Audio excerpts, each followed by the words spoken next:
ರಾಷ್ಟ್ರೀಯ ಸ್ವಯಂ ಸೇವಕ ಸಂಘದ ಸರಕಾರ್ಯವಾಹರಾದಂತಹ ಮಾನನೀಯ ದತ್ತಾತ್ರೇಯ ಹೊಸಬಾಳಿಯವರು ಸ್ಪಷ್ಟವಾಗಿಯೇ ಹೇಳಿದ್ದಾರೆ, ಭಾರತದ ಭದ್ರತೆ ಮತ್ತು ಸ್ವಾಭಿಮಾನದಲ್ಲಿ ಯಾವುದೇ ರಾಜಿ ಇರಬಾರದು, ಹೊಡೆತವನ್ನು ಹೊಡಿಬೇಕು, ಮಾತುಕತೆಯ ಬಾಗಿಲನ್ನು ತೆರೆದಿಡಬೇಕು ಅಂತ.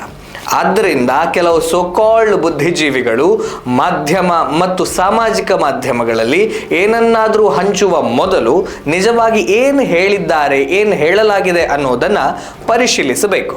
ಸಂಘದ ಸರಕಾರ್ಯವಾಹರು ಇತ್ತೀಚೆಗೆ ಪಾಡ್ಕಾಸ್ಟ್ ಒಂದರಲ್ಲಿ ಮಾತನಾಡ್ತಾ ಭಯೋತ್ಪಾದನೆಗೆ ಕಠಿಣ ಪ್ರತಿಕ್ರಿಯೆಯ ಅಗತ್ಯ ಇದೆ, ಆದರೆ ಮಾತುಕತೆಯ ದಾರಿಯನ್ನು ಕೂಡ ಸಂಪೂರ್ಣವಾಗಿ ಮುಚ್ಚಬಾರದು ಅಂತ ಹೇಳಿದ್ದಾರೆ. ಇದರ ಜೊತೆಗೆ ಈ ಹಿಂದಿನ ಇತಿಹಾಸವನ್ನು ಕೂಡ ಅವರು ನೆನಪಿಸಿದ್ದಾರೆ. ಅಟಲ್ ಬಿಹಾರಿ ವಾಜಪೇಯಿ ಅವರು ಲಾಹೋರ್ಗೆ ಬಸ್ ಯಾತ್ರೆಗೆ ಹೋಗಿದ್ದು, ಪ್ರಸ್ತುತ ಪ್ರಧಾನಮಂತ್ರಿಯವರು ತಮ್ಮ ಪ್ರಮಾಣ ವಚನ ಸ್ವೀಕಾರದ ಸಮಯದಲ್ಲಿ ಪಾಕಿಸ್ತಾನದ ಪ್ರಧಾನಮಂತ್ರಿಗೆ ಆಹ್ವಾನವನ್ನು ನೀಡಿದ್ದು, ಹೀಗೆ ಭಾರತದ ಕಡೆಯಿಂದ ಎಲ್ಲ ಪ್ರಯತ್ನಗಳನ್ನು ಮಾಡಲಾಗಿದೆ. ಆದರೆ ಪಾಕಿಸ್ತಾನದ ಕಡೆಯಿಂದ ಭಯೋತ್ಪಾದನೆ ಉತ್ತರವಾಗಿ ಬಂದಿದೆ, ಅದಕ್ಕೆ ನಾವು ಕಠಿಣ ಪ್ರತಿಕ್ರಿಯೆಯನ್ನು ನೀಡಿದ್ದೇವೆ ಅಂತ ಹೇಳಿದ್ದಾರೆ. Pakistan is almost like domestic policy for us. How do you think we should deal with Pakistan? How should we engage with Pakistan? See, everything has been tried, and more such efforts should go on.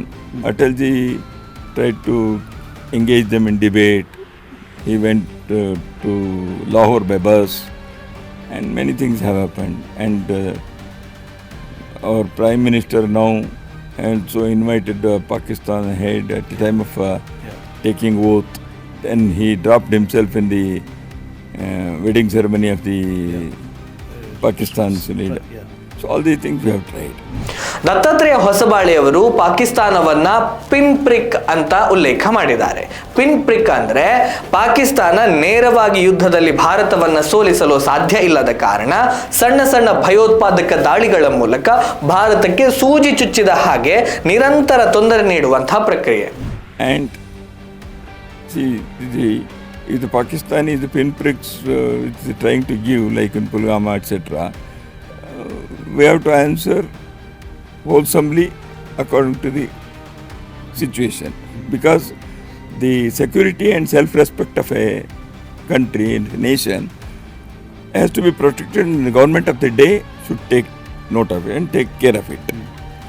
But at the same time, we need not close the doors. We should always be ready to engage them in dialogue. That's why diplomatic relations are maintained. Okay. Trade and commerce goes on. Yeah. Visas are being given. So that we should not stop it.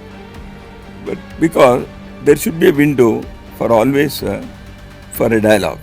ಪುಲ್ವಾಮಾದಂತಹ ಘಟನೆಗಳು ಇದಕ್ಕೆ ಉದಾಹರಣೆ. ಇದಕ್ಕೆ ನಾವು ಸರಿಯಾದ ಪ್ರತಿಕ್ರಿಯೆಯನ್ನ ಕೊಡಲೇಬೇಕು. ಯಾಕಂದ್ರೆ ಒಂದು ದೇಶದ ಭದ್ರತೆ ಮತ್ತು ಸ್ವಾಭಿಮಾನವನ್ನ ರಕ್ಷಿಸೋದು ಆಯಾಯ ದೇಶದ ಜವಾಬ್ದಾರಿ. ಅದರ ಜೊತೆಗೆ ಮಾತುಕತೆಗೂ ಕೂಡ ಮುಕ್ತವಾಗಿರಬೇಕು ಅಂತ ಹೇಳಿದ್ದಾರೆ.